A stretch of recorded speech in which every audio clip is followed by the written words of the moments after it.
en faisant des démarches de lobbying auprès de Washington, en allant faire la langue mielleuse, on va les sortir de la liste. Ils sont allés au mois d'août, pendant tout le mois d'août, ils ont fait le lobbying, ça n'a pas marché. Et les Américains tiennent à ce que cette affaire soit clarifiée. Et, pardon, tous ceux qui sont rentrés avec ce type de passeport, ils vont les rechercher. Leurs familles, ils vont les rechercher. Ceux qui sont rentrés normalement, visa visiteur, et qui ont commencé par se déclarer c'est pas, en asile, ils vont les rechercher. Ceux qui ont eu la green card d'une manière ou d'une autre, ils vont aussi les rechercher. Et ils vont étudier leur cas un à un. Ceux qui doivent être rapatriés, ils vont les rapatrier. Quand on t'envoie dans ton pays, on ne parle pas de déportation, on parle de rapatriement. Donc, ils vont les rapatrier. Et déjà, il y a des Togolais qui sont de plus en plus ciblés. Il y a des gens qu'on a commencé par cibler. Et selon mes informateurs, les prochains jours seront très durs pour les Togolais. Voilà comment on s'est retrouvé sur cette liste-là.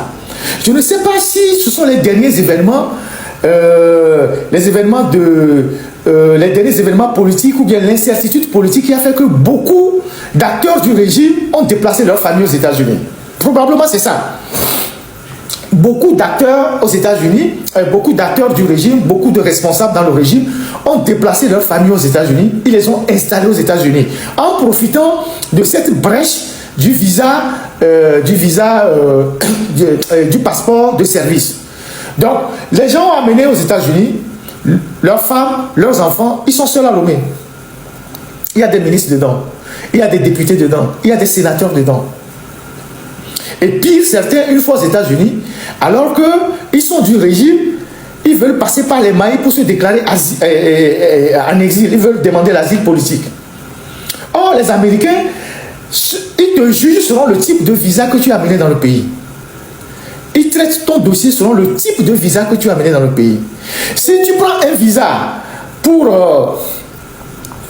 voilà, quelqu'un me dit, on a arrêté une grande sœur qui a déjà fait 20 ans aux États-Unis. Voilà. Quand tu prends... il y a aussi un ami à Chicago qui me disait hier qu'un Togolais a été arrêté à Chicago et tout ça. Donc, si tu prends un visa pour visiteur, pour aller faire du tourisme, ça veut dire que tu n'as aucun problème dans ton pays. Une fois que tu rentres là-bas, tu veux rentrer dans l'asile, eux, ils vont te sortir tout ça. Donc, la conséquence, c'est que plus de visa pour le moment pour les Togolais. Ceux qui sont pour la loterie visa, c'est bloqué. Et des gens seront rapatriés. Et même les naturalisations sont arrêtées. J'ai un ami qui m'a écrit hier, qui m'a dit, il a une soeur qui fait 15 ans aux États-Unis. Elle a été invitée à la fin de ce mois pour la naturalisation. On lui a écrit que c'est suspendu. Donc actuellement, c'est l'incertitude pour tous nos compatriotes qui sont aux États-Unis.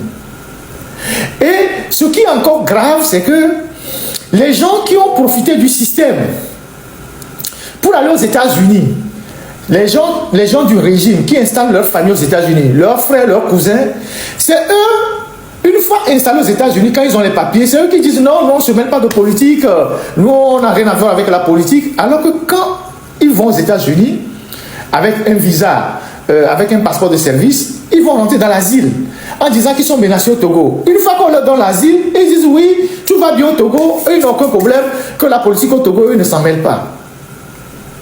Et ce sont tous ces gens-là qui ont aujourd'hui des problèmes.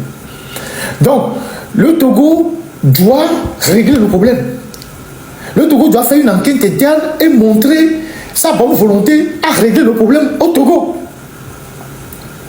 Ce n'est pas parce que Faure Gnassingbé s'est retrouvé à la signature d'un accord qui ne tient même pas debout parce que la guerre a repris depuis belle en RDC et que Donald Trump l'a vu dans la salle, il dit I would like to thank the president of Togo, Faure Gnassingbé, et que c'est fini, le problème est réglé. Les Américains ne règlent pas le problème comme ça.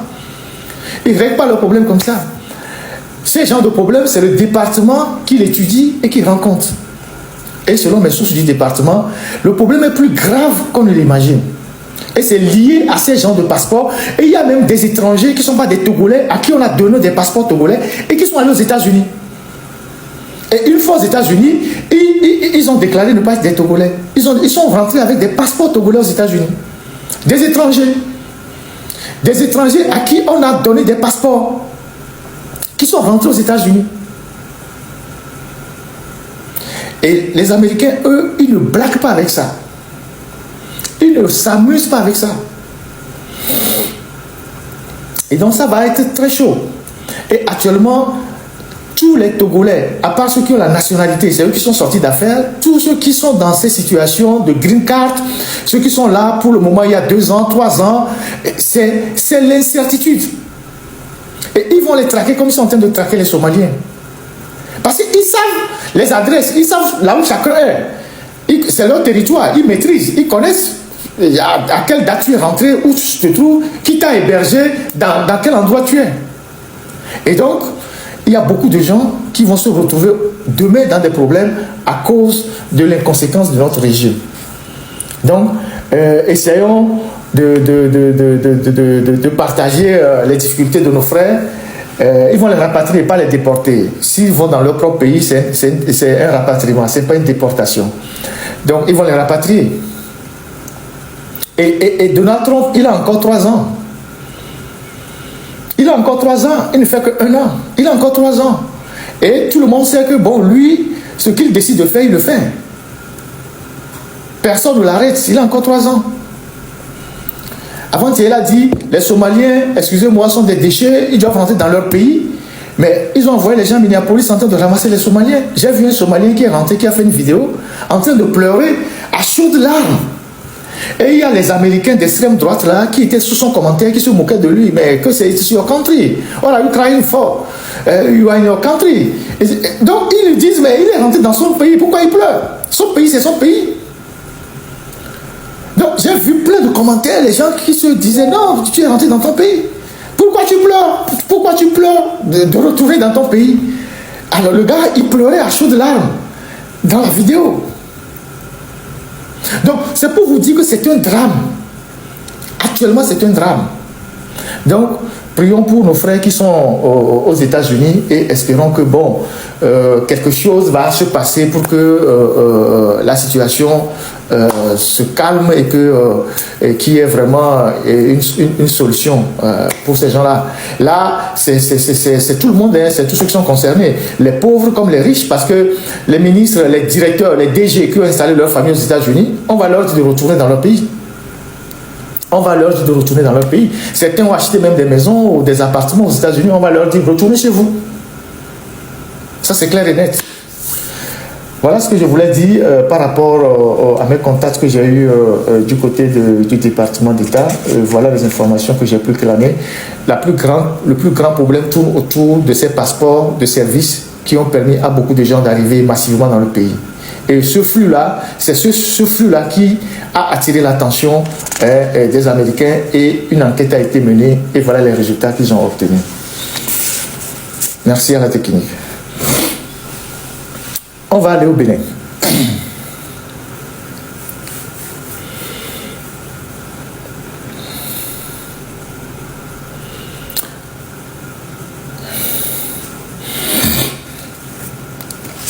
Technique, vous pouvez aller. Vous pouvez jouer l'élément.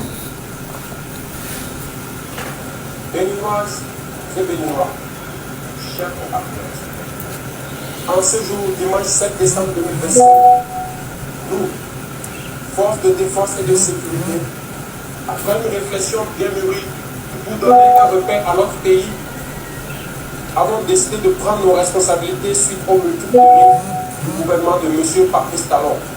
Il s'agit de, sur le plan sécuritaire, la dégradation continue de la situation sécuritaire au nord du Bénin.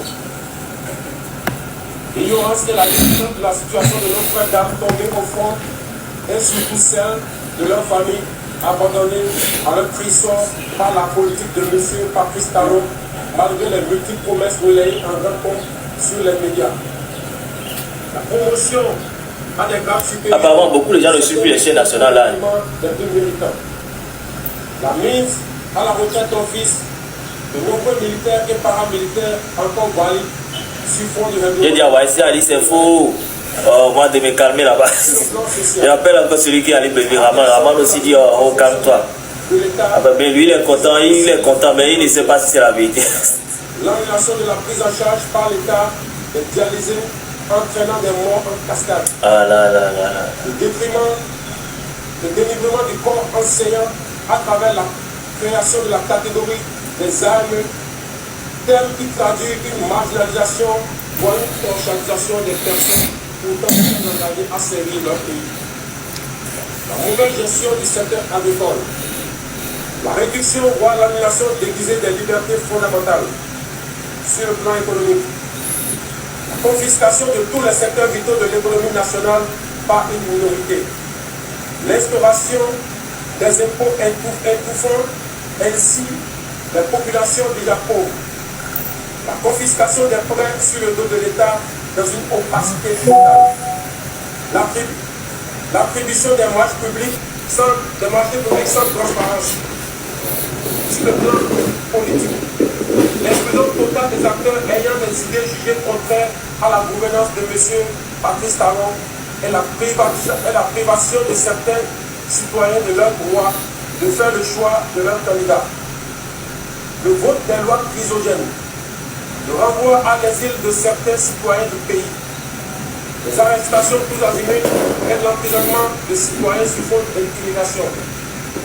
Eu égard de ce qui précède, le comité militaire pour la refondation CMR a décidé 1. La constitution du novembre 2025 est suspendue. Les institutions sont dissoutes. Les activités des partis politiques suspendues jusqu'à nouvel ordre. Les frontières terrestres, maritimes, aériennes du Bénin sont fermées jusqu'à nouvel ordre. La prise du pouvoir en ce moment traduit la ferme volonté du comité militaire de la refondation à mettre fin à l'exclusion de toutes les couches sociales de notre pays, sans distinction aucune. Dans la suite de la transition et de restaurer la cohésion nationale, l'armée nationale exercera jusqu'à nouvel ordre la plénitude des pouvoirs dévolus à l'État du Bénin. Tous les fonctionnaires du Bénin, tous les travailleurs de nos villes et campagnes, où qu'ils se trouvent, doivent continuer d'assurer normalement leurs tâches quotidiennes avec plus de foi et de discipline. Quant aux vaillantes populations, l'armée les invite à vaquer librement à leurs occupations dans la paix et la tranquillité. À la communauté internationale, le comité militaire de la refondation rassure que les engagements internationaux du Bénin ainsi que les droits humains seront respectés. Enfin, l'armée s'engage solennellement à donner au peuple béninois l'espoir d'une œuvre véritablement nouvelle où il règne la fraternité, la justice et le travail, symbole de notre unité nationale. Vive l'armée, vive la refondation de notre chère patrie, vive le Bénin, la République ou la mort, le peuple d'abord. Fait à Cotonou. On va passer le communiqué du ministre de l'Intérieur de Talon.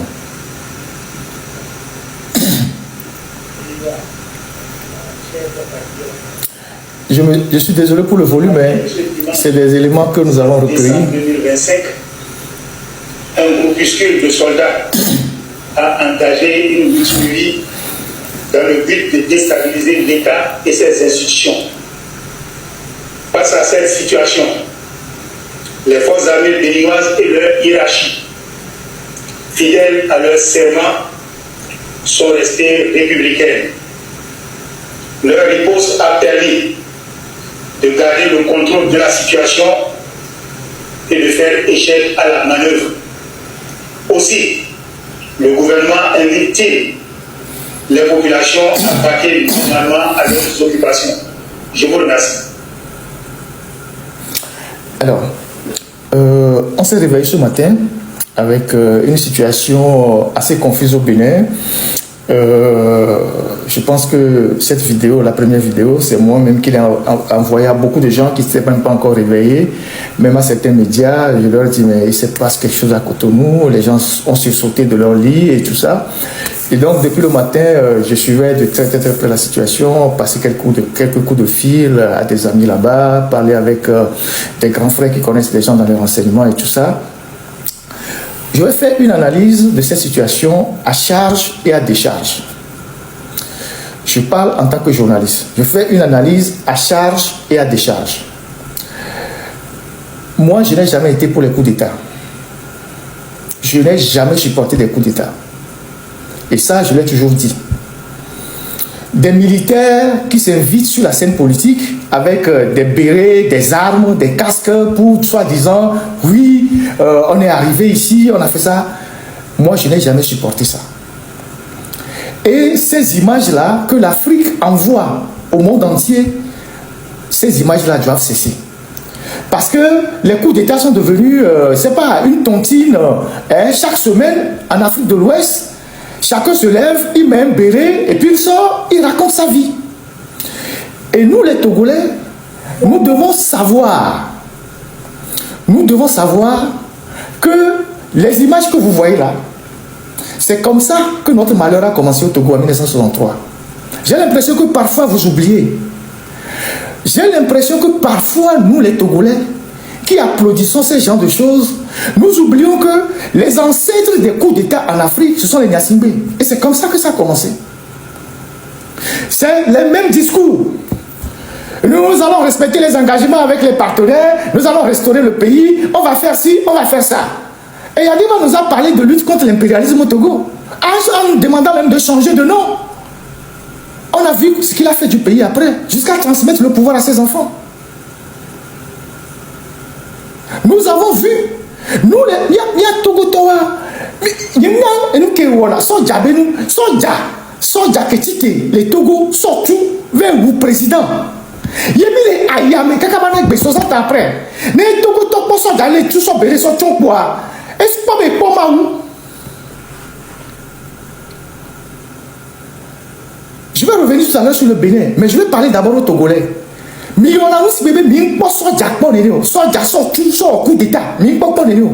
les conséquences de ces coups d'État-là, faites comme si vous ne savez pas. Quand il y a un problème politique, ce n'est pas l'armée qui vient régler ça. Et le Bénin que vous voyez là, ils ont connu 11 coups d'État. Si ça passe, c'est le 12e. Et les 11 coups d'État que le Bénin a connus, c'était les périodes les plus instables que le Bénin a jamais connues, jusqu'en 1990. On a coup d'État. Quand les Béninois faisaient les coups d'État, le Bénin était dans une situation politiquement instable. Il y avait la famine partout, des problèmes. Et les Béninois étaient au Togo pour fréquenter, pour vivre, pour faire tout. Ils ont connu 11 coups d'État en 1960, depuis 1960. Si les coups d'État changeaient le pays, ils ont connu 11 coups d'État. Ça fait au moins 30 ans qu'ils n'ont plus connu de coups d'État. De 1960 à 1972, je ne sais pas combien, ils ont connu 11 coups d'État au Bénin. Alors, il y a des Togolais qui se lèvent, ils se lèvent le matin, ils te disent, oui, Ferdinand, oh, il semble qu'on a renversé Talon. Et alors, c'est une fierté pour vous, parce que vous n'avez jamais vu un militaire prendre le pouvoir au Togo, là. C'est l'intrusion des militaires sur la scène politique qui a sombré notre pays jusqu'à ce jour. Jusqu'à ce jour. Et un militaire qui veut renverser un civil ou qui veut tuer quelqu'un, il a toujours un argument. Oui, le pays est mal gouverné, comme si eux gouvernaient mieux le pays. Le pays n'est pas ci, le pays n'est pas ça, le pays n'est pas ci. Je dis ceci, je fais une analyse à charge et à décharge. Je reviendrai sur le cas Patrice Talon tout à l'heure. Mais je parle en général d'abord. Nous ne sommes pas... Si nous sommes des gens de conviction, nous sommes des démocrates. Ce n'est pas à nous de venir applaudir les conneries comme ça. L'Afrique a suffisamment souffert de ces conneries-là. Vous pensez qu'aux États-Unis, Donald Trump ne viole pas la Constitution? Donald Trump viole la Constitution tous les jours. Mais vous avez vu un militaire américain qui s'est levé pour dire qu'on fait un coup d'État parce que Donald Trump n'a pas respecté la Constitution. Non. Donc, ces gens-là, ils n'ont pas à faire ce qu'ils sont en train de faire là. Ce n'est pas normal. Maintenant, cela ne veut pas dire qu'au Bénin, il n'y a pas un problème fondamental. Il y a un problème. Et je vais revenir sur ce problème tout à l'heure. Et donc, moi je dis, ça, ce n'est pas une bonne chose. Parce que ceux qui militent pour la démocratie doivent se soutenir avec les valeurs démocratiques. Ceux qui supportent les coups d'État, faites aussi votre syndicat. Ceux qui supportent les coups d'État, faites votre syndicat. Moi, je ne suis pas de ce syndicat-là. Parce que je crois fondamentalement que le pouvoir doit être exercé par des gens qui ont la responsabilité d'exercer le pouvoir. Pas des gens qui sortent le matin avec des fusils et qui tuent sur tout le monde. Sylvanus Olympio, parlons-en. technique, il faut me passer le truc de Sylvain Olympio sur la monnaie. Sylvain Olympio, parlons-en.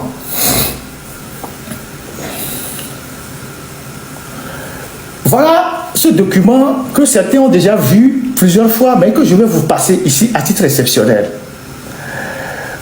Voilà le décret dans le journal officiel pris le 12 décembre 1962 par Sylvain Olympio, qui créait la Banque centrale du Togo et donc qui actait la sortie du Togo du franc CFA. Voilà. Vous voyez? Voilà la décision de Sylvanus Olympio, qui actait la sortie du Togo du franc CFA. Et avant de prendre cette décision, Sylvanus avait envoyé des cadres togolais pour se former à la gestion de la monnaie aux États-Unis, en Allemagne, à la Banque centrale de Tunisie. Il avait envoyé quelques Togolais pour se former. Donc, il prend ce décret le 12 décembre 1962 pour créer la Banque centrale du Togo qui sera chargée d'émettre la monnaie togolaise, donc le franc togolais. Alors, ceux qui ne voulaient pas que le Togo puisse continuer sur cette trajectoire d'indépendance totale, ils ont manipulé les militaires et ils ont tué Sylvanus Olympio. Et quand ils ont tué Sylvanus Olympio, ils n'ont pas manqué d'arguments. Ils ont sorti pas mal d'arguments. C'est vrai, Sylvanus était un chef d'État qui avait ses défauts et ses qualités. Mais il était résolument un patriote. Si 60 ans après, nous parlons encore aujourd'hui de Sylvanus Olympio, c'est parce qu'il était un patriote et il est mort pour le Togo. Il avait ses forces, il avait ses faiblesses, il avait ses défauts. Mais rien ne justifiait qu'on puisse lui faire un coup d'État ou qu'on le tuât.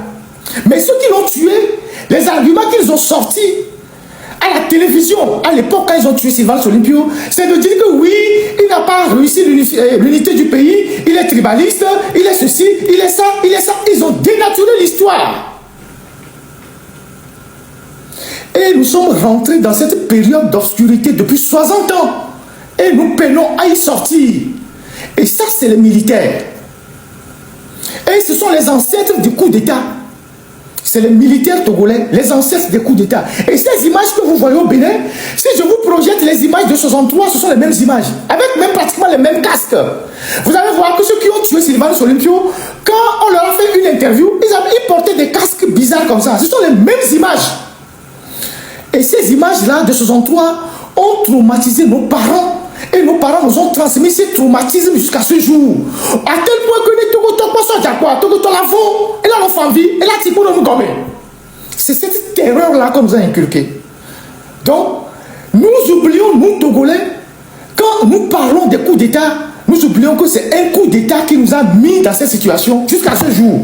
Et que s'il y a quelqu'un qui ne doit pas applaudir les coups d'État bêtes, parce qu'il y a peut-être des coups d'État salutaires, mais il y a des coups d'État bêtes, c'est des Togolais, qui ne peuvent pas se lever pour dire oui, il y a ci, il y a ça. Patrice Talon, il gouverne le Bénin. Il gouverne le Bénin avec ses qualités et ses défauts. Il a bien évidemment des défauts, on va en parler tout à l'heure. Mais sur le plan de la qualité, tout le monde s'accorde à dire qu'il a fait un travail énorme au Bénin. Il a travaillé pour le Bénin, il a développé le Bénin, il a rendu la fierté aux Béninois, il a fait énormément de choses au Bénin. Ça, c'est incontestable.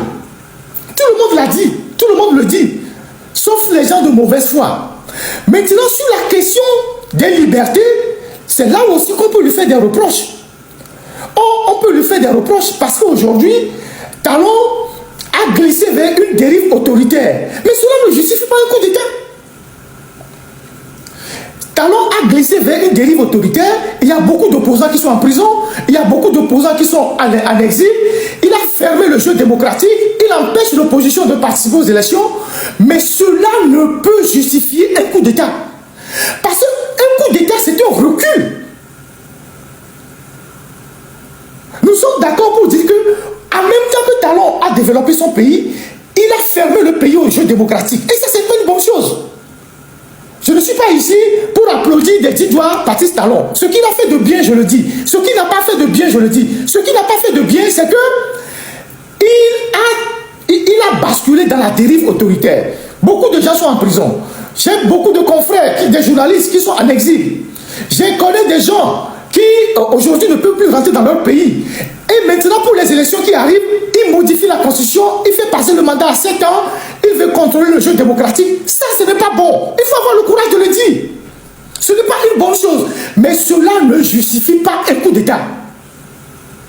Il revient à la classe politique, aux acteurs politiques béninois, de poser le débat et de le régler. Mais ce n'est pas aux militaires de venir dire que oui, le pays est ceci et ceci, nous, on met 2 casques à la tête et puis on vient, on prend le pouvoir. Ce n'est pas normal. Nous, les Africains, nous devons commencer par dire la vérité aux gens. Patrice Talon, il a gouverné le Bénin, il a développé le Bénin, c'est une bonne chose, mais il a fait aussi des bêtises. Et ce sont ces bêtises-là que ses ennemis sont en train d'exploiter pour remettre en cause le processus démocratique. Ça aussi, il faut avoir le courage de le dire. Donc, son histoire de passer le mandat à 7 ans, c'est une bêtise. Son histoire de refuser à l'opposition de compétir, c'est une bêtise. Son histoire, je ne sais pas quoi, de maintenir les gens en prison, c'est une bêtise. Ce n'est pas parce que tu développes un pays que tu dois envoyer tout le monde en prison. Ce n'est pas parce que tu développes un pays que tu dois envoyer tout le monde en prison. Donc ça aussi, ce sont ces faiblesses. Et ce sont les faiblesses-là que ces adversaires sont en train d'exploiter. Mais cela ne justifie pas un coup d'État. Parce qu'un coup d'État, c'est une incertitude pour un pays. Un coup d'État, c'est une incertitude pour un pays. Choguel Maïga, retournons au Mali. Choguel Maïga, qui est un vieux routier de la politique au Mali. Depuis le temps de Moussa Traoré, Choguel Maïga, quand ils étaient en train de manifester contre Ibeka avec le M5 ou je sais pas quoi au Mali, ils ont commencé par faire des alliances avec les militaires. Les gens ont dit faites attention. Personne ne prête des échelles à un militaire pour prendre le pouvoir. Comme Choguel Maïga a toujours été un politicien au Mali qui n'a jamais émergé politiquement, il allait toujours aux élections, n'avait pas de bon score, il a cru que en prenant le côté des militaires, c'est son heure qui a sonné. Il a prêté son dos aux militaires pour monter sur la dalle. Il est où aujourd'hui? Il a prêté son dos aux militaires pour monter sur la dalle. Parce que celui qui tient un fusil, il n'a qu'un seul raisonnement, c'est le raisonnement de la force. Il n'entend pas autre chose. Celui qui a un fusil, il n'a qu'un seul raisonnement, c'est le raisonnement de la force. Tu te tais ou il t'abat.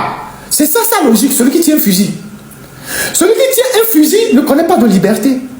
Il ne connaît pas de je ne sais pas quoi. C'est le fusil qui passe avant tout. Et c'est ce que nous vivons au Togo depuis 63.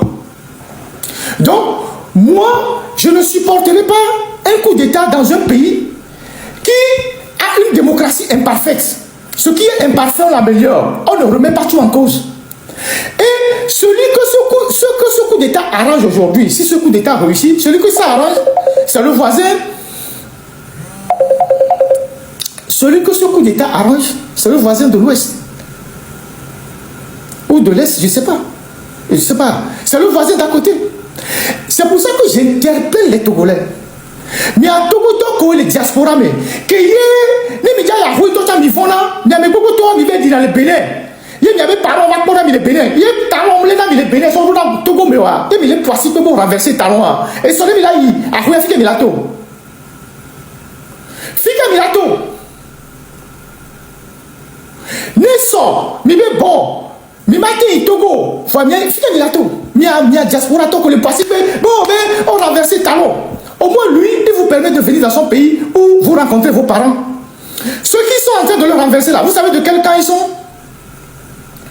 Vous savez de quel camp ils sont? Ceux qui sont en train de le renverser, vous savez de quel camp ils sont? Vous savez de quel camp ils sont? Ceux qui sont en train de le renverser, vous savez de quel camp ils sont? Donc, il n'y a pas de il y a Bouta, moi, je ne suis pas ici pour faire l'éloge de Talon. Je dis, il a fait un bon boulot, mais il a fait aussi des choses qui ne sont pas bien. Le fait de maintenir les gens en prison, d'envoyer ses opposants en exil, d'arrêter des journalistes, de contrôler l'économie du pays, ça, ce n'est pas une bonne chose. Maintenant, s'il réussit à reprendre le dessus, il faut qu'il revienne et convoque une assise générale pour remettre la balle au centre. Il n'a qu'à faire rentrer les opposants, il n'a qu'à faire rentrer les journalistes, il n'a qu'à libérer les prisonniers, il n'a qu'à ouvrir le jeu démocratique pour que tous les opposants aillent aux élections. élection, celui qui gagne, il gagne, le peuple le choisit. Mais s'il ferme le jeu démocratique, ce n'est pas une bonne chose. S'il arrive à reprendre le dessus, il doit comprendre que c'est un message qu'on lui a envoyé. Et que sa gouvernance n'est pas parfaite. Il y a des erreurs. Il faut qu'il corrige ces erreurs-là. Ce n'est pas que quelqu'un gouverne un pays, il y a des erreurs qu'il faut lui faire un coup d'État. Non. Et puis, il faut qu'en Afrique, on arrête avec ces histoires de militaires qui arrivent tous les matins avec des bérets à la tête et renversent les institutions. La seule chose qu'il faut mettre aujourd'hui dans les constitutions en Afrique, comme peine de mort, c'est contre ceux qui renversent les institutions, les coups d'État, contre les institutions démocratiques et les crimes économiques. Il faut mettre en Afrique dans les constitutions que celui qui fait un coup d'État, il est passible d'une peine de mort. Tout comme ceux qui volent l'argent public. Ce n'est pas normal que, au lieu de faire avancer les pays, chaque matin on se lève et puis un farfelu sort quelque part, il met un casque gondolé sur la tête et puis il vient lire des conneries. Et puis les gens disent oui, il y a eu un coup d'État. Parce que il y a Togo Towa, mais aussi même il faut d'accord soit d'accord ou il est Togo le Togo depuis 63, mais il y a eu un coup d'État. Mon coup d'État, mais il est le Togo depuis 63. Mais il faut d'accord. Mais Burkina Faso, ils sont à leur 12e coup d'État depuis 1960. Au Mali, pareil. Au Niger, pareil. Ça a développé quoi? Les missions du monde qui ont en 60 ans d'indépendance, les militaires ont gouverné au moins 40 ans ou 45 ans. Et du monde qui est quoi? En 60 ans d'indépendance, les militaires ont gouverné au moins 40 ans ou 45 ans, ces pays-là. Et ce qui me fait très mal, c'est que je vois des intellectuels. Je vois des intellectuels parce que, par proximité idéologique, qui applaudissent des conneries comme ça. Celui qui fait un coup d'État, il était l'intellectuel, il était le journaliste, il était les partis politiques, il était la démocratie. C'est ça la réalité. Il y a des gens qui ont supporté le coup d'État en Guinée. Vous connaissez Tiano Monenembo, je pense. Mais ce sont des gens qui ont applaudi. Il y a des opposants qui ont applaudi Doumbouya. Quand Doumbouya s'est installé, il les a éliminés un à un. Il a même rasé les maisons de certains. C'est ça la réalité. Parce que le militaire qui a le fusil, il ne raisonne pas. Il ne raisonne pas. Pour lui, c'est que tu te soumets à lui ou il te descend. Et nous n'avons plus à connaître des scénarios comme ça en Afrique. Le monde a évolué. S'il y a un problème politique, il faut s'asseoir et régler ça. Il faut faire appel aux gens. Hein? Il y a quand même des personnalités dans nos pays. Il faut discuter et régler ça. Mais je vais vous dire une chose. Vous les Togolais qui sont en lutte pour la démocratie. Si le coup d'État réussit au Bénin, celui que ça arrange là, c'est le voisin de l'Ouest. S'il y a un coup d'État qui réussit à l'heure actuelle au Bénin là, avec les doigts et la hadamena miwa. Nya seigneurie, ne coup d'État dans le Bénin béa, avec les doigts et la hadamena miwa. Et la hadamena miwa. Donc faites très attention. Je ne sais pas si c'est parce que Mim passe d'accord, alors Mim passe d'aller tout pas. Et bon, tous les jours, bah oui, coup d'État, coup d'État, coup d'État. Vous faites quoi avec les coups d'État? Et du coup, coup d'État là, dans les milliards passés, mais je oui. Les pays où il peut y avoir un coup d'État, on va applaudir, on connaît ces pays-là. Encore que si on doit applaudir, on va applaudir avec réserve. Et du coup, mais un coup d'État là, dans les milliards passés, même milliards passés avec réserve, et du coup, le Bénin a quel problème pour qu'on fasse un coup d'État au Bénin?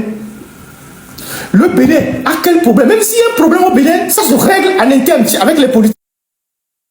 Les militaires n'ont pas à venir s'introduire dans le jeu politique. Le Bénin a connu 11 coups d'État. 11 coups d'État dans son histoire. Aucun coup de ces 11 coups d'État n'a fait avancer le Bénin.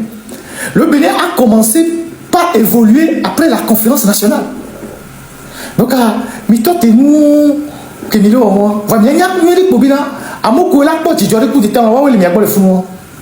et moi, je ne supporterai pas un coup d'État. Je préfère être clair avec vous. Moi, je ne supporterai pas des coups d'État qui mettent, qui renversent des institutions, même si ce sont des institutions imparfaites. Par rapport à mes convictions, jamais. Talon, il fait des erreurs, mais c'est des choses qu'on peut corriger. Ça ne nécessite pas un coup d'État. Ni ministre supporter coup d'État les Béniens. Et Fion Kobena, ministre supporter à Moko ou Sylvanus Olympio. Parce que Sylvanus Olympio aussi était un homme qui avait ses forces et ses défauts. Il avait ses faiblesses et il avait ses forces. Mais il était fondamentalement un patriote. Et rien ne justifiait qu'on lui fasse un coup d'État ou qu'on le tue en 63. Puisque ceux qui l'ont tué en 63, ils disent qu'il ne gouvernait pas bien le pays. Il n'y avait pas l'unité internationale. C'est pour ça qu'ils l'ont tué. Mais c'est ce que les gars aussi sont en train de dire. Aucune gouvernance imparfaite ne doit susciter un coup d'État.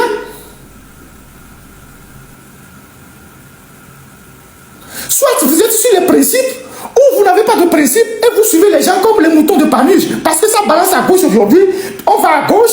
Ça balance à droite aujourd'hui, on va à droite. Mais, et ça, je vous donne un exemple. Faisons dans la projection, faisons dans la science-fiction. Faisons dans la science-fiction. Supposons que demain, Faure quitte le pouvoir et qu'on installe un régime démocratique au Togo. Et que le président qui vient au Togo demain, il commence par faire des erreurs et que l'armée se lève et le renverse. Vous allez applaudir ça? C'est une question que je pose à tous ceux qui me suivent ici. Supposons que demain, Faure Gnassingbé quitte le pouvoir. Nous mettons un civil, un démocrate.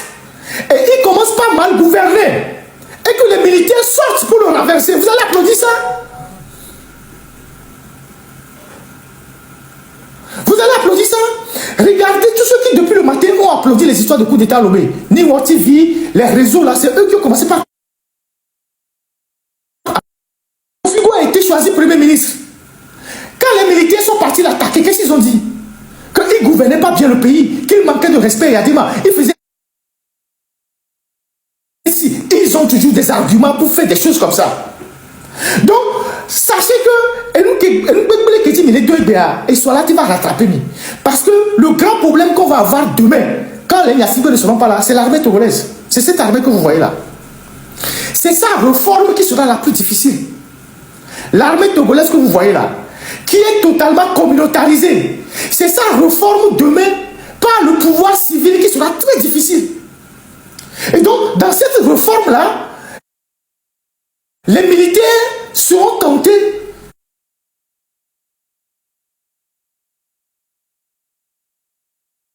certains conservateurs de rebondir et de remettre en cause les institutions.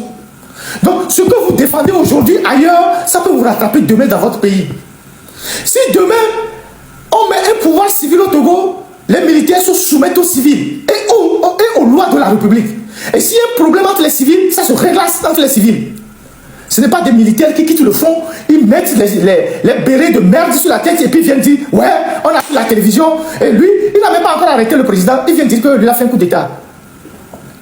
Il n'a pas arrêté le président, comment il s'appelle déjà? Le lieutenant-colonel Pascal Tigri. Il n'a même pas arrêté le président.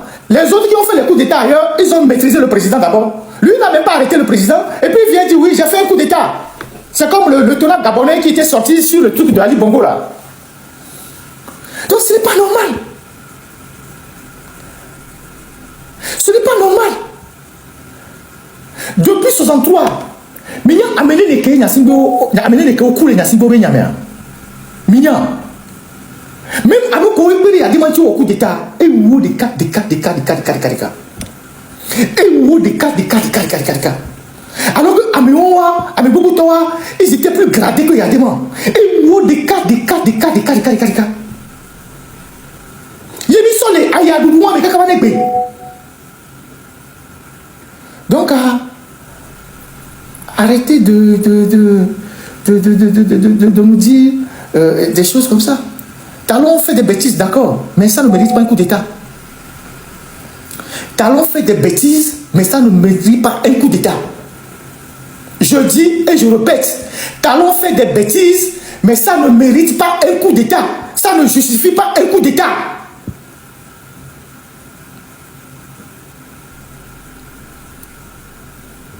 Il fait des bêtises, mais ça ne nécessite pas un coup d'État. Parce qu'un coup d'État, c'est un saut dans le vide. C'est un saut dans l'incertitude. Et la première victime d'un coup d'État, c'est l'armée elle-même. Parce que ceux qui ont pris le dessus vont éliminer ceux qui n'étaient pas d'accord avec eux. Et on tombe dans un cycle de violence infernale. C'est comme ça que ça se passe.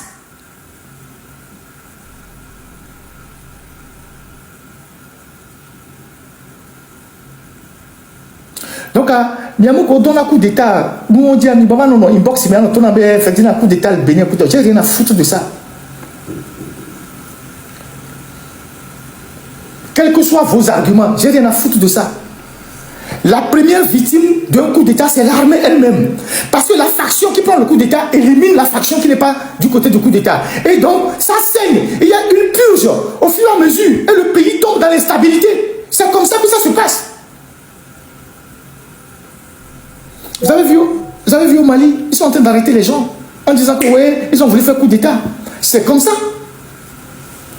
Donc, moi, je n'ai pas besoin que mon argument ait l'unanimité de qui que ce soit. Ce sont mes convictions. Si tu n'es pas d'accord avec moi, tu vas développer ta conviction ailleurs. Moi, je ne supporterai pas de coup d'état. Je ne supporterai pas des coups d'état dans un pays où les gens font au moins un pas sur le plan démocratique. Je ne supporterai pas ça. Les apprentis sorciers qui pensent que bon, dès qu'ils ont un fusil, ils peuvent mettre tout le monde, je sais pas, ils peuvent mettre tout le monde au garde à vous. Vous ne savez pas ce qu'ils ont dans la tête, ce qu'ils peuvent vous faire après. Donc voilà ce que moi j'ai à dire sur ce qui s'est passé au Bénin. Et j'invite Talon à tirer les leçons. Si il prend le dessus, ou c'est les autres qui le renversent, ça veut dire que c'est cuit. Mais si c'est lui qui prend le dessus, il faut qu'il tire les leçons de tout ce qu'on lui reproche. D'abord, il n'a qu'à libérer les prisonniers politiques. Il n'a qu'à arrêter son histoire de 7 ans, mandat de 7 ans là. Il n'a qu'à permettre à l'opposition de participer aux élections. Il n'a qu'à permettre aux exilés de rentrer. Et il n'a qu'à arrêter de s'accaparer de tous les pans de l'économie du Bénin. Sinon demain, il va perdre tout. Ce qui vient de se passer, c'est un signal, c'est un coup de semonce, c'est une alerte. Il faut qu'il tire les leçons et convoquer des assises nationales pour remettre les choses à plat, pour que l'opposition puisse aller aux élections. Parce que quand toi seul tu manges et que les autres ne mangent pas, c'est là où les gens vont chercher des alliés pour venir te déstabiliser. Quand toi seul tu t'accapares de tout et que les autres n'ont rien, ils vont chercher des alliés pour te déstabiliser. Et c'est ce qui se passe. Donc, si tu arrives à prendre le dessus, il faut ouvrir le pays au jeu démocratique. Tu as déjà fait 10 ans, c'est bon. Tu as choisi un dauphin, c'est bon. Il faut laisser l'opposition compétir aux élections. Laisser tomber les histoires de certificat de conformité, parrainage qui te permet d'éliminer les gens. Ça, ce n'est pas un jeu démocratique.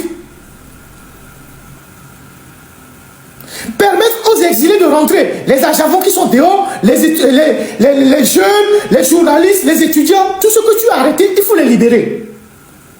C'est à cette seule condition que tu vas apaiser le Bénin. Mais si tu continues parce que tu penses que tu maintiens le pays, ça va te rattraper un matin. Donc, moi, j'ai fait mon analyse, j'ai fait à charge, j'ai fait à décharge. Ce que Talon a fait de bien, je le dis. Ce qu'il a fait de moins bien, je le dis. Mais, conclusion, moi je ne supporte pas de coup d'état. Si quelqu'un n'est pas d'accord, il peut aller se jeter dans la mer. Moi je ne supporte pas de coup d'état. Voilà. Donc, voilà ce que j'ai à dire sur le cas du Bénin. Et j'espère que... mais vous les Béninois, il faut vraiment surveiller vos voisins de l'Ouest. Hein.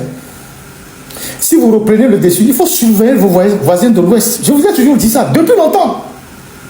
Il faut surveiller vos voisins de l'Ouest.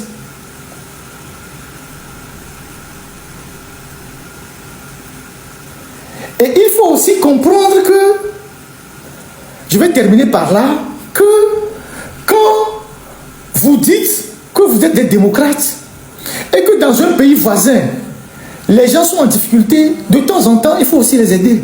Pour que si il y a une harmonie démocratique autour de vous, vous ne soyez pas en danger.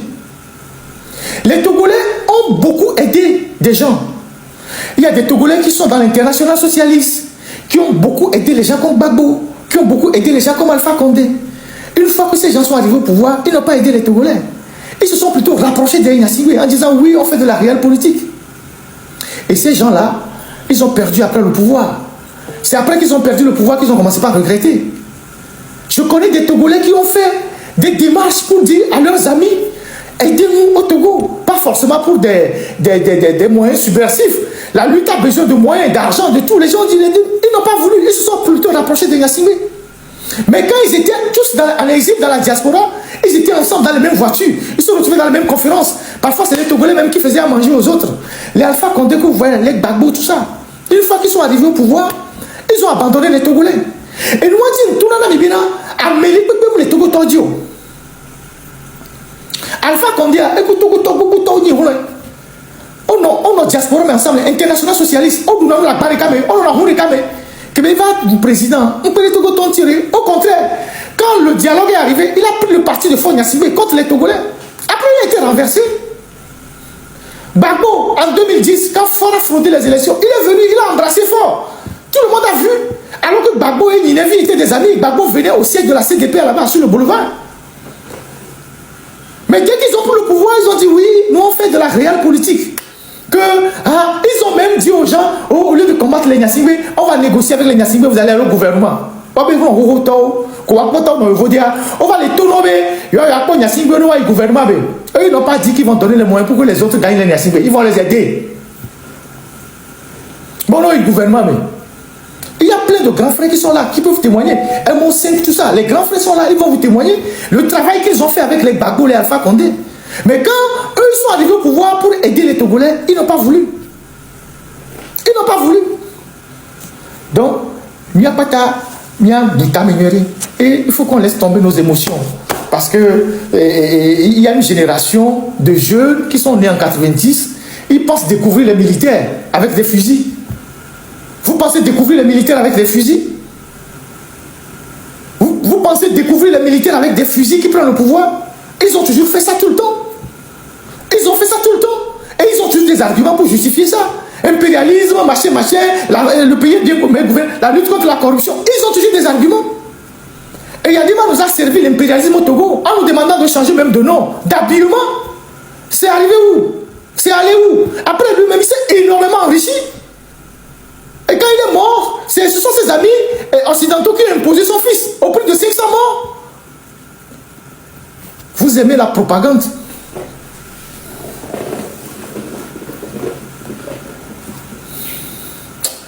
Allez, merci à la technique, on va passer à autre chose. Voilà ce que moi j'ai dit sur le Bénin. Moi, je ne demande pas à quelqu'un de venir m'applaudir. Tout ça, c'est mes convictions, c'est mon analyse.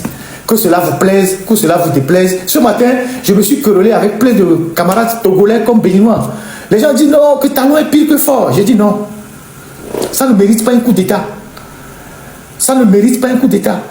Même s'il fait des bêtises, ça ne mérite pas un coup d'État. On peut régler ça sans faire un coup d'État. C'est ça la réalité. Je me suis querellé ce matin, depuis le matin, avec des amis togolais comme béninois. Non, j'ai applaudi, oui, tout ça. Le seul, l'un des voisins que cette situation arrange, c'est celui qui est à l'ouest là-bas, que vous dites que vous combattez. Et puis, il y a Togo Toko, les diaspora, que oui, il y a Rio, il y a un avion, il y a des coups de nous, il y a Toko, il y a Nova Tsunami, les coups de moi, les talons, nous les fous, Amoko Java, peut-être on l'a comme ils sont dans l'homme. Mais Kassene n'y a pas. Au moins, lui, vous garantit ça pour le moment. Il va prendre mes parents, les fous, il va dire les fous, on me l'a mis dans l'homme. L'homme, il m'a dit, voilà, il est participé. On l'a comme ils sont dans l'homme. Minyame que l'engo de Mena soit Jawa. Minyame que l'engo de Mena. Mais non, participé. Parce que, je ne sais pas, qu'est-ce qu'on a dit? Le cafard quoi qui déteste quoi et puis on a pris l'insecticide là, on a ramassé tout le monde est mort.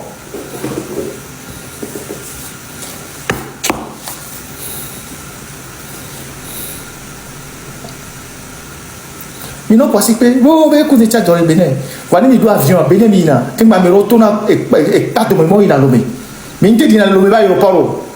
Ne talon et ça on a barabara on la comme pour la Bénin. On qu'est-ce qu'il met dans la Côte d'Ivoire.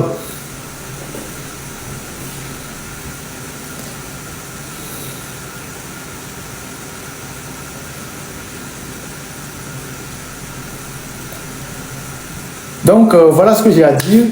Je ne demande à personne de me comprendre. Si tu es partisan d'un coup d'État, tu peux aller créer ton syndicat. Moi, je ne suis pas un partisan de coup d'État. Donc, ne venez pas me donner des leçons ici.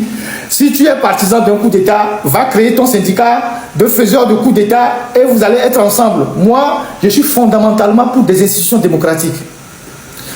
Je ne peux pas supporter des choses aujourd'hui qui vont nous rattraper au Togo dans 10 ans, dans 20 ans. Parce que nous avons une armée au Togo à discipliner demain, à gérer demain. Et cette armée-là, elle sera le problème du pays demain. Et ces militaires-là, ils peuvent sortir à tout moment contre le régime qui sera là demain. Vous n'êtes pas dans l'anticipation, vous ne réfléchissez pas. Vous êtes dans l'émotion. Celui qui fait un coup d'État dans un pays où il y a les institutions démocratiques, il mérite la peine de mort. Il faut mettre ça dans une constitution. Et on saisissait bien. C'est ça la réalité. Les Sud-Américains là, ils ont passé toute leur vie à faire les coups d'État. Hein. Maintenant, ils ont fermé la page des coups d'État. Les Sud-Asiatiques, ils ont passé toute leur vie à faire des coups d'État. Mais ils ont fermé la page des coups d'État. Ils sont dans le développement.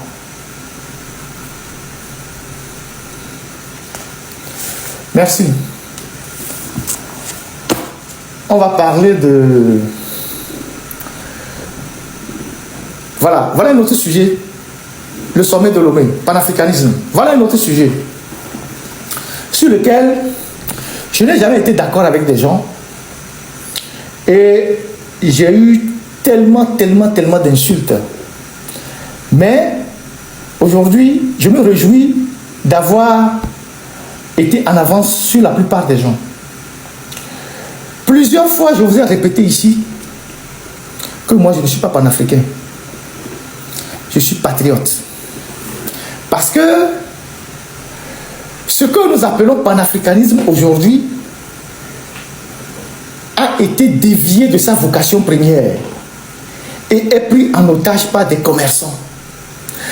Quand j'ai dit ça, les gens m'ont insulté, vendu, ainsi, un ça, ainsi, un ça. Et plusieurs fois je vous ai dit, cette histoire de panafricanisme, c'est le fantasme des élites.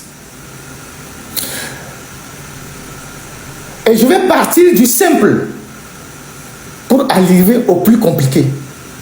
C'est quoi le panafricanisme? C'est quoi le panafricanisme? De façon basique. Dans les commentaires, c'est quoi le panafricanisme? De façon basique.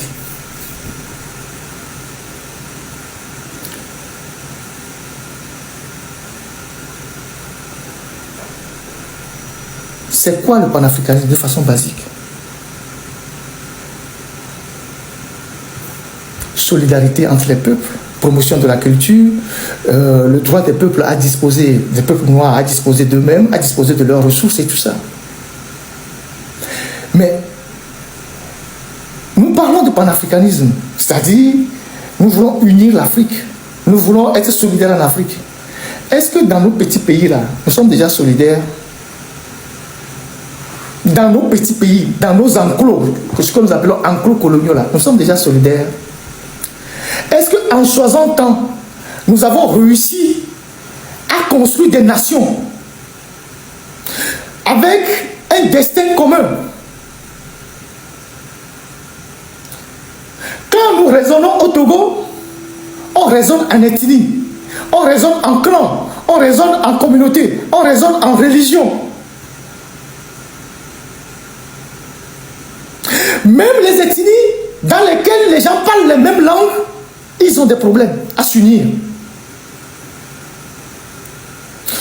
On connaît les problèmes entre les Kéens et les Wachi. Ça existe toujours. On connaît les problèmes entre les Wachi et les Évé. Ça existe toujours. On connaît les problèmes entre les Évé, les Fonds, tout ça, ça existe toujours. On connaît les problèmes entre les Tém et les Kabyles, ça existe entre tant. En 60 ans, nous n'avons pas réussi à construire une nation, à poser les bases d'une nation. Et nous voulons sortir de ce petit espace-là pour aller unir un espace plus grand, où les entités sont encore plus complexes.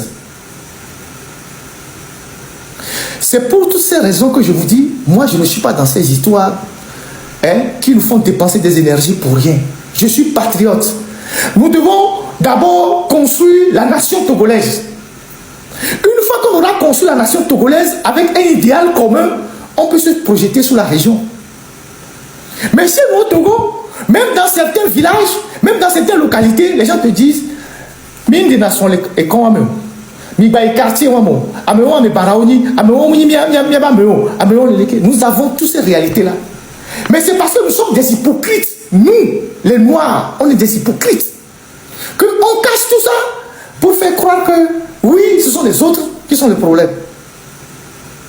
Je connais des villages au Togo, 2 villages collés, qui ne se parlent pas au Togo. Mais ils parlent la même langue, ils ont la même culture. 2 villages collés au Togo. Quand on a voulu implanter le CG, tel village dit, si on implante le CG ici, nos enfants n'iront pas là-bas. Tel village dit, si c'est là-bas, nos enfants ne viendront pas. On a été obligé de planter le CG au milieu des 2 villages. Ça se passe chez nous. Ça se passe chez nous. Mais on prend un drap blanc, on couvre ça, et on vient donner des leçons aux gens. C'est pour ça que moi, je vous ai dit, je ne suis pas dans ces histoires-là. Moi, je suis patriote. C'est le Togo qui m'importe. Si quelqu'un a la force de quitter le Togo pour aller lutter pour l'Afrique, c'est son problème.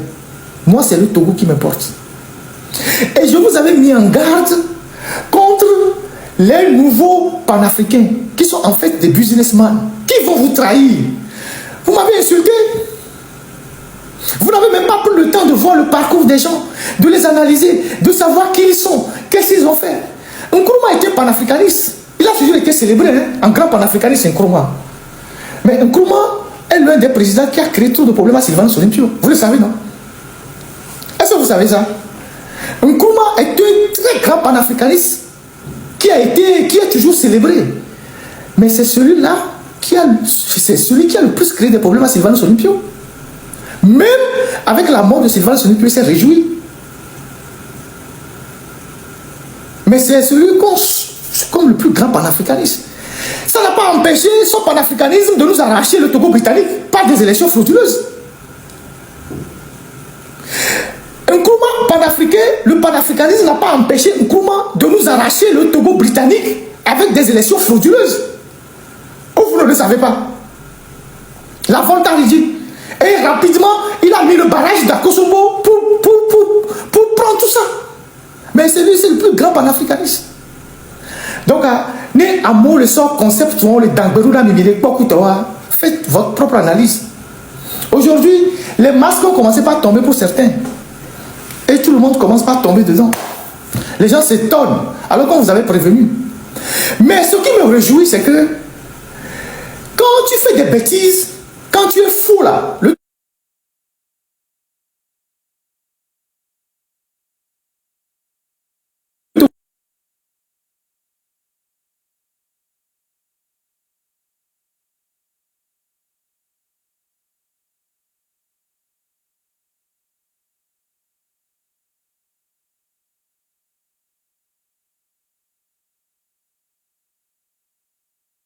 il est sur le dos des Togolais, la personne la trouve malheur en chemin. Et c'est ce qui est en train d'arriver à ces gens-là. En 2005, tous ceux qui se sont mêlés de l'affaire du Togo pour aider Fora à prendre le pouvoir, en dehors de Basanjo, les Tandja Mamadou, comment ils ont fini? Tandja Mamadou, comment il a fini? Il y a lui, il y a, je ne sais même plus qui, il y a plein d'autres. Il y a plein d'autres. Après, vous avez tous ceux qui se sont mêlés de l'histoire du Togo. Vous savez comment ils ont fini? Les Togolais, ils n'ont pas de... C'est des gens qui sont honnêtes. Même si, voilà, chaque communauté a des problèmes. Mais les Togolais, c'est des gens qui sont purs. Mais quand ils veulent s'organiser contre toi, mais ils avancent comme des fourmis. Et c'est ce qui est en train d'arriver à ces panafricanistes-là aujourd'hui. Les Togolais sont en train de les limer un à un. Et c'est le terminus de leur business. C'est au Togo que leur business va prendre fin. Alpha Condé, qui a comploté contre le Togo, comment il est tombé?